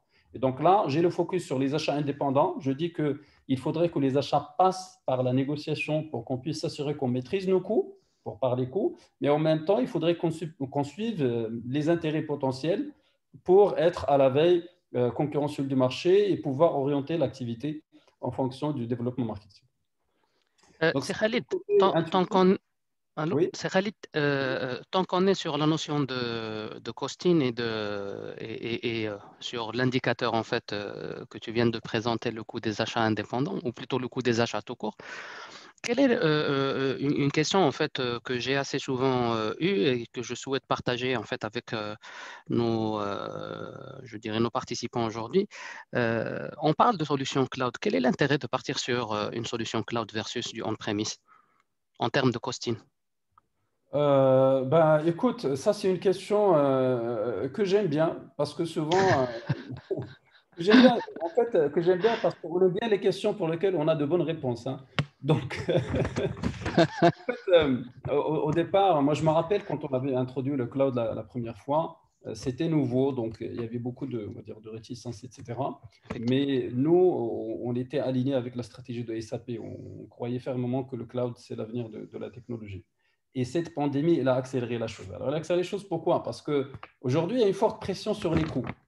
Et donc, notamment, tout ce qui est CAPEX, aujourd'hui, on le gêne parce que CAPEX, ça veut dire financement. Financement, on en a parlé, on arrive du mal à financer l'exploitation, donc comment financer l'investissement?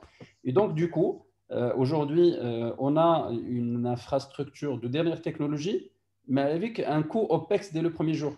Ça veut dire que je n'ai pas besoin d'investir sur du matériel, sur de la sauvegarde, sur de la sécurité informatique, sur de l'administration système, etc. Toute une partie cachée qu'on ne voit pas souvent, la partie invisible de l'iceberg, qui fait vraiment, on va dire, plus que les 2 tiers. Ça fait des fois 80% du coût du projet qu'on n'arrive pas à voir. On voit que le côté logiciel implémentation, alors que derrière, il faudrait déjà acheter les serveurs, les configurer, les mettre en place, assurer la sauvegarde, etc.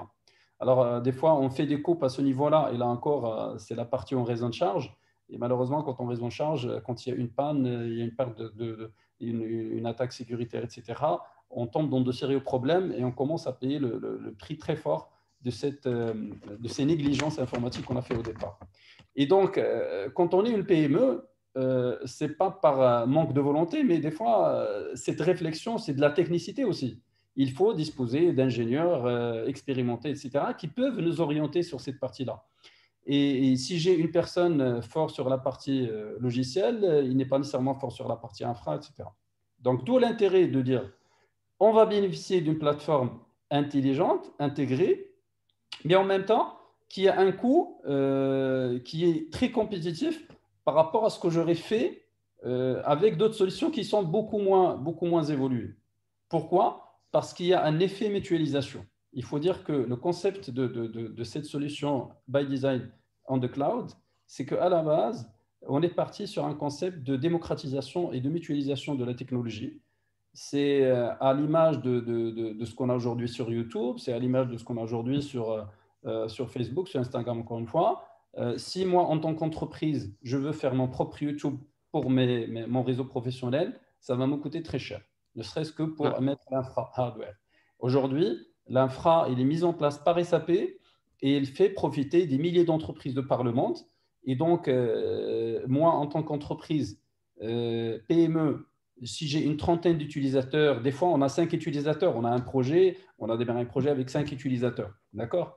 Et donc acheter un serveur pour 5 utilisateurs, déjà c'est un gaspillage, déjà dès le départ, parce qu'en termes de volume, etc., c'est pas énorme. Mais les 5 et avec je dirais des caractéristiques qui sont nécessairement moindres que celles proposées dans le cadre je dirais, d'une plateforme cloud. Évidemment, plateforme cloud sous un an en plus, parce qu'aujourd'hui, on est sur la même base de données que SAP S4, qui est la ROS des ERP. Donc, c'est la même plateforme technologique. Et donc, on a une performance qui dépasse tout entendement. On arrive à traiter 50 000 factures d'une vingtaine de lignes. Ça veut dire 50 000 factures achats complexes en 1 heure, par exemple. On arrive à traiter 10 000 utilisateurs simultanés. Donc, on parle de performance énorme. Et cette performance, c'est un concept nouveau qui n'existait pas auparavant. Auparavant, il fallait avoir sa propre salle technique, ses propres serveurs, sa propre configuration, et puis assurer tout ça en soi. Aujourd'hui, tout ça, c'est embarqué dans la même solution. Donc, on va payer un prix par user, mais qui comprend tout ça, qui comprend l'infra, qui font la sauvegarde, qui comprend les mises à jour. Ça veut dire qu'on est toujours sur la dernière version sans aucun effort. Et nous, en tant qu'intégrateur, c'est une configuration aussi qui est confortable pour nous. Pourquoi? Parce qu'on se concentre sur la partie où il y a de la valeur ajoutée. La valeur ajoutée est dans le process. Et donc, nous, on se concentre sur le conseil métier process et on évite des discussions trop techniques avec les clients parce que tout ça, c'est garanti géré par SAP. Et donc, ça fait un bon compromis au niveau des coûts. D'accord? Excellent. Ce qui me ramène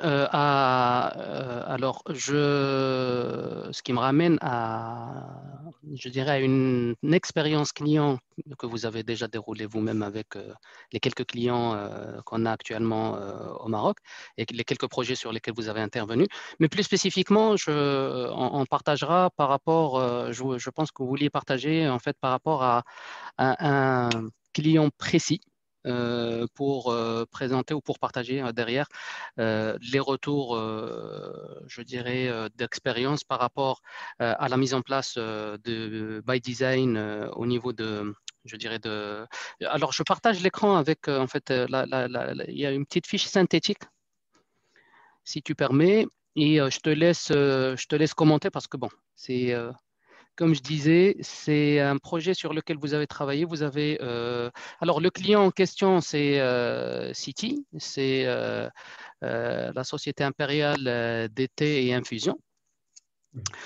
Je te laisse, Khalid, puisque c'est ton client et c'est aussi une fierté, en fait. C'est une fierté que j'ai découverte, en fait, en tant que référence.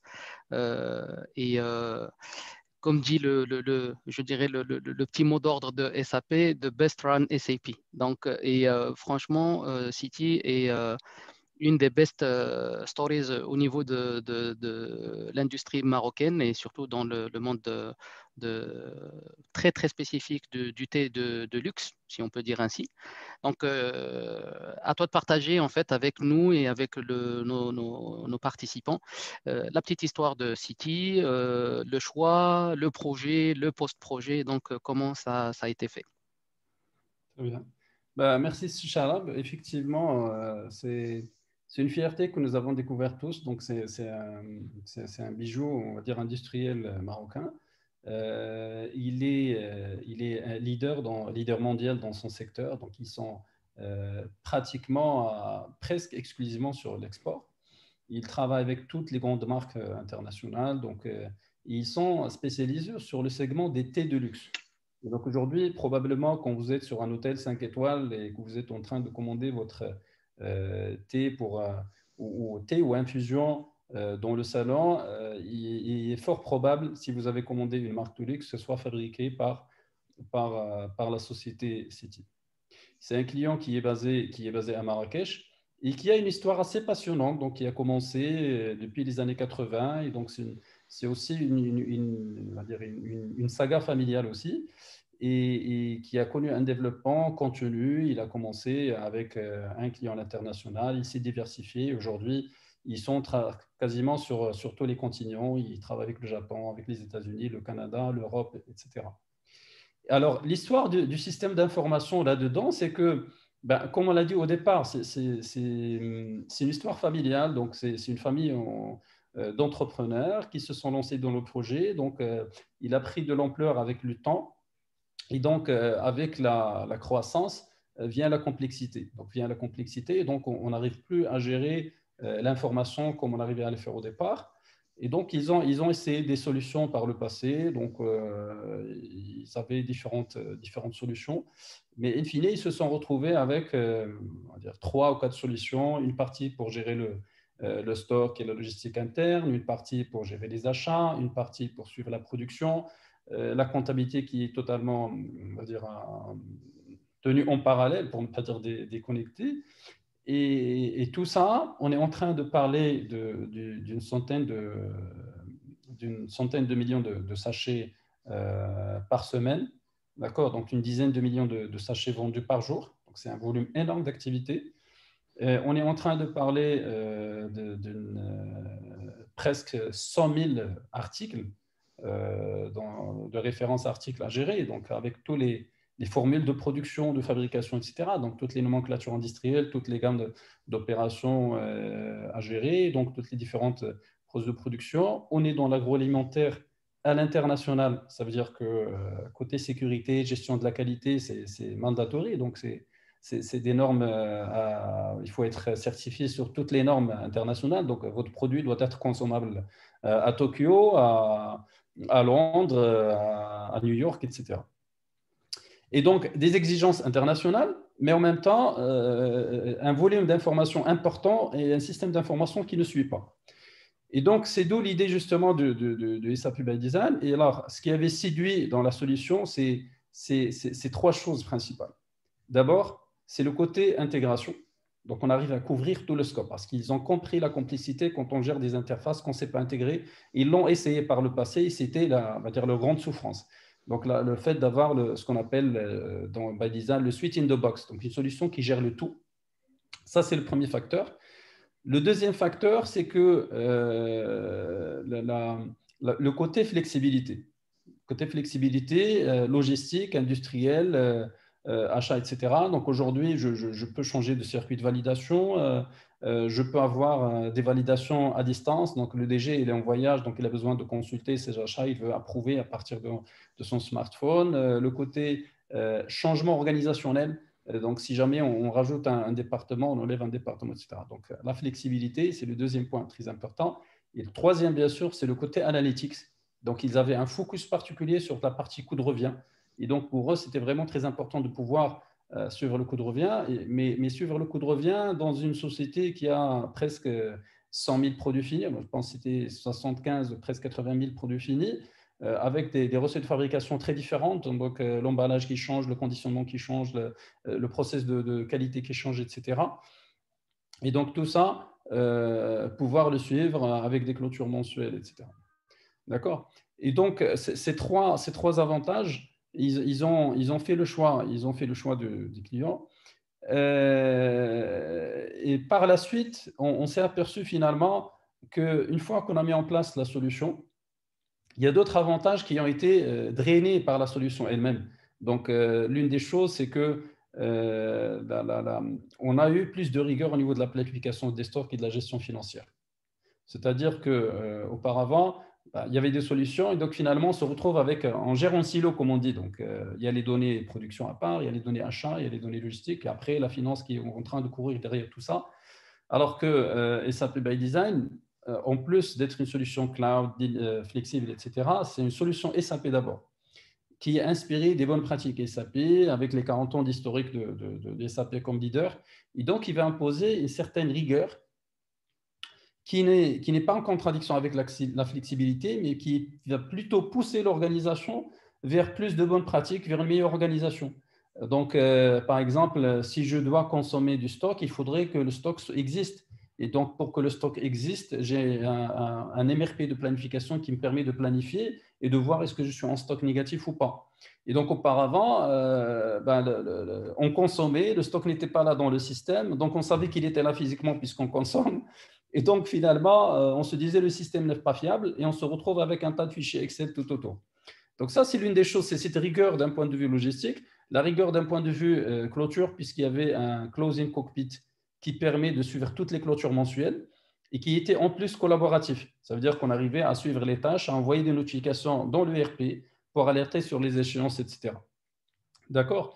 Et donc, ce qui veut dire en somme que cette transformation numérique de l'entreprise, finalement, il a induit une transformation opérationnelle et managériale. C'est-à-dire que ce n'était pas uniquement une transformation dans laquelle on a numérisé des choses, mais carrément, c'était des process qui ont été refaits pour refléter aussi les bonnes pratiques SAP d'un point de vue logistique et industriel, avec une couche de simplicité et de flexibilité qui sont la caractéristique principale de By Design dans le portefeuille de SAP. Et donc, c'est ce qui a fait que quand on leur a demandé justement de témoigner par rapport au retour d'expérience sur le projet, ils étaient volontiers de s'exprimer. Et là, je cite le témoignage de M. Mohamed Baroudi, le directeur général, qui nous a précisé qu'avec l'ancien ERP, on conduisait, alors verbatim, on conduisait avec une visibilité limitée, avec SAP by Design, nous disposons de puissants feux anti-brouillard qui nous permettent de voir loin, devant, et nous permettent de conduire l'entreprise de façon clairvoyante au quotidien. Donc, témoignage très important. Donc, l'objectif d'amélioration de la durée de rotation des stocks pour passer de 130 jours à 100 jours. Donc déjà, c'est dès les premiers mois d'exploitation, on commence à voir le délai de rotation qui est en train de baisser.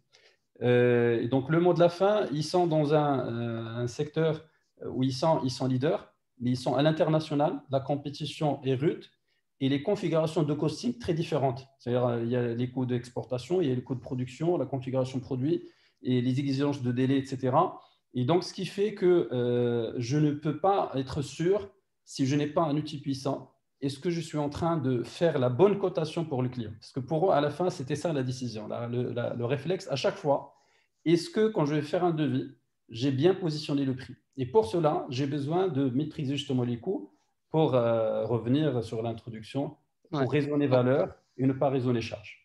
Donc, maîtrise des coûts, encore une fois, et visibilité et prédictibilité, comme on disait tout à l'heure, en fait, de l'activité, et de se projeter par rapport à, je dirais, aux décisions à prendre et qu'elles soient éclairées, pour reprendre le terme des anti-brouillards, donc qu'elles soient éclairées et pleinement éclairées. Merci Khalid je dirais pour ce partage. Je pense qu'on a fait le tour en fait pour maintenir ou pour tenir le timing. Je pense qu'on a débordé de 5 minutes à peu près. Alors, je pars sur les quelques questions-réponses. En fait, les quelques questions et nous, on tiendra les réponses. Alors, une question juridique de chez Anonyme. Alors, juridiquement, comment mes données sont protégées en tant que client cloud? Si demain, pour une raison ou autre, je veux migrer vers une autre plateforme que SAP by Design, comment récupérer mes data? Donc, je vois sur cette question qu'il y a deux volets. Donc, il y a un premier volet en fait qui est par rapport à la notion de data et de protection de données. Il est à noter que SAP, en fait, les solutions SAP sont toutes GDPR compliant. Donc on est sur les normes de respect des données personnelles, des traitements de données personnelles. Donc, ceci je dirais, je voulais juste rebondir sur ce que disait tout à l'heure Khalid, du fait qu'on est sur une solution aussi en mode cloud et en mode SaaS, on hérite systématiquement de toutes ces, je dirais, de tous ces impératifs au niveau international, tant sur l'international que sur le national. Donc, pour ce volet de sécurité, de protection de données, effectivement, oui, by Design est une solution GDPR compliant. Pour le deuxième volet, en fait, sur la plateforme pour récupérer les données, donc, je commencerai par Walid et éventuellement Khalid, si tu peux compléter, s'il te plaît, par rapport à cela. Donc, sur cette partie-là, Walid, comment récupérer ces données sur ByD? Ben, écoute, Sharaf, je vais rebondir sur ce que tu as dit. Donc, by design, c'est GDPR compliant et GDPR, c'est deux volets. C'est la protection de données et donc l'accès aux données. Donc, effectivement, le jour où un client va vouloir récupérer ces données, ben, on va leur envoyer leurs données. L'idée, c'est que vous n'êtes pas verrouillé à vie. Bon, on n'espère pas qu'un jour, un client veuille partir ailleurs, mais le jour où il voudra avoir accès à ces données, on pourra lui envoyer. Donc, Khalid, est-ce que tu as plus de détails sur ça? Très bien, ben, merci Walid. Moi, j'ai une question, plutôt une réponse plutôt terre à terre. C'est-à-dire, c'est vraiment le réflexe que je rencontre au quotidien quand on reçoit des dirigeants, quand on va aller voir des dirigeants. Cette question, il revient effectivement très souvent. Il l'est moins aujourd'hui parce que finalement, on se rend compte que ben, le cloud, on y est déjà sans faire attention. Parce que déjà, nos emails, ils sont soit chez Google, soit chez Microsoft. Donc ça, c'est déjà à 95% des cas, même dans toutes enfin, même les administrations qui sont les plus concernées par ces réglementations, etc., ils y sont déjà. Ça, c'est déjà un point. Maintenant, par rapport à SAP, ben, Design en soi, de 1, on est face à SAP. SAP a une autorité internationale à protéger, et donc pour protéger cette autorité, le côté stabilité de ses clients, etc., il est très important. Donc nous, ça fait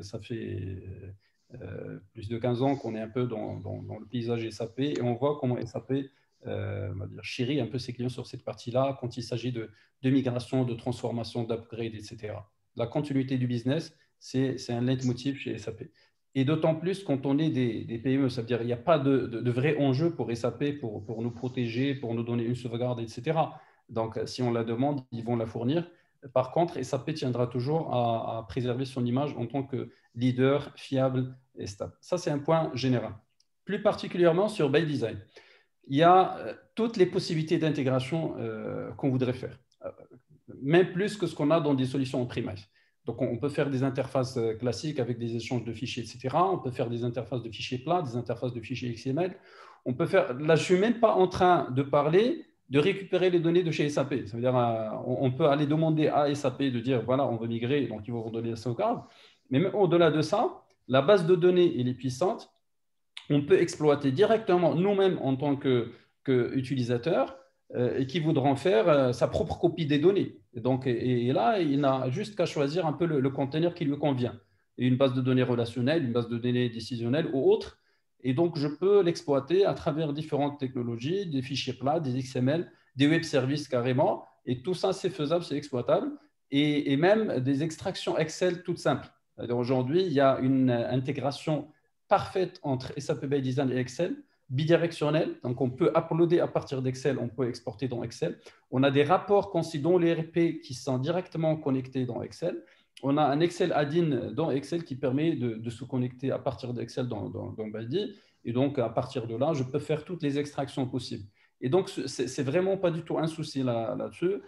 L'utilisateur même peut faire ses extractions de données qu'il veut. Alors, il va le faire souvent pour faire ses reportings, mais aussi s'il veut faire un peu des stockages de données s'il veut, ou bien il veut interfacer avec une base de données, ou bien carrément, contractuellement, il a le droit de demander la sauvegarde à SAP. Voilà Et bien sûr, ces interactions ou cette ouverture, elle est aussi, disons, verrouillée par, je dirais, tout ce qui est gestion de profil et de sécurité pour pouvoir donner ou pas accès à tel ou tel mode je dirais, d'interaction, de récupération de data au niveau de ByDesign. Oui, parfait. En fait, totalement et parfaitement. Et je dirais aussi là-dessus, il y a un volet très important qui est là. Alors, Sharaf, je vais m'excuser, je vais quand même partager mon écran parce qu'il y a un truc qui est très intéressant à montrer. Alors, c'est juste une partie de l'URP. Alors, vous arrivez à voir mon écran? Oui, oui, oui. Alors, on va y aller assez rapidement. C'est une partie qui montre le degré d'innovation. C'est une partie d'innovation qui n'est pas visible pour le end user, mais qui montre pour les gens avisés qui s'y connaissent un peu en URP, l'une des innovations majeures de ByDesign. Alors là, je suis sur un écran qui s'appelle la gestion de l'organisation. Et cet écran-là, qu'est-ce qu'il va me montrer? Il va me montrer mon organisation sous forme d'organigramme. On va vraiment faire du dessin. On va faire du dessin pour dessiner l'organisation et on va tracer l'organigramme en présentant la holding, la société, les différentes sociétés qui peuvent être dans le scope. On va présenter les départements, on va organiser la société en différents sites, puis en différents services, départements. Donc là, j'ai un département fabrication, un département vente, etc. Alors, cet organigramme-là, il va conditionner tout mon paysage de l'ERP. Il va me permettre de gérer la partie analytique, donc les centres de coûts, centres de profit, etc. Donc, en dessinant mon organisation, je suis en même temps en train de dessiner ma structure analytique, sans aucun autre effort d'interfaçage ni rien. Il va me permettre aussi de gérer mes workflows. Pourquoi? Parce que quand je dessine un département, c'est que quelque part, il y a un responsable. Donc, je vois ici que chaque département, il y a un manager et je peux décider, dans ce qu'on appelle la gestion de la ligne hiérarchique ici, est-ce que ce niveau, il est valideur ou pas? Donc, il peut être valideur dans les demandes d'achat, dans les commandes de vente, dans les offres de prix, etc.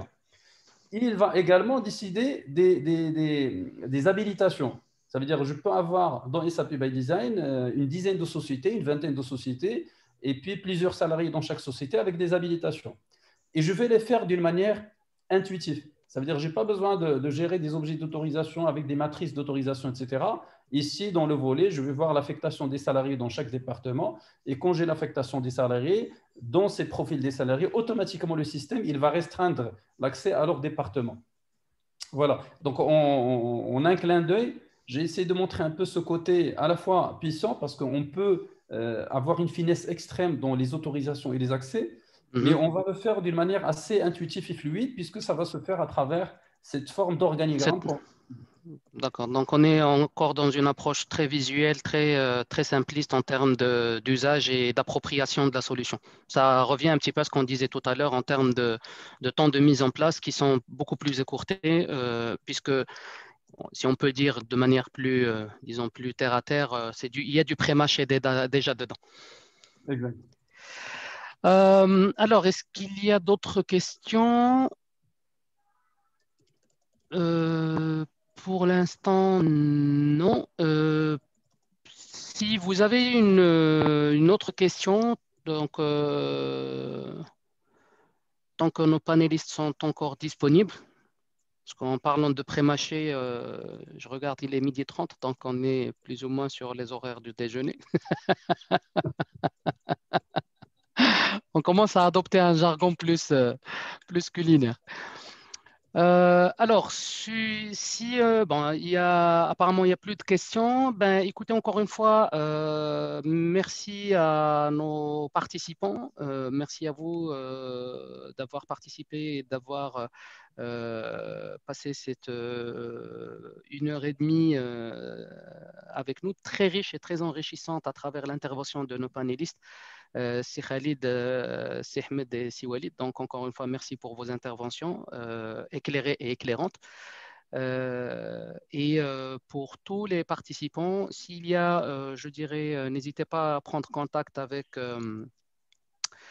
nous, donc l'équipe Univerapp, pour toute question supplémentaire ou pour toute, je dirais, clarification ou demande supplémentaire.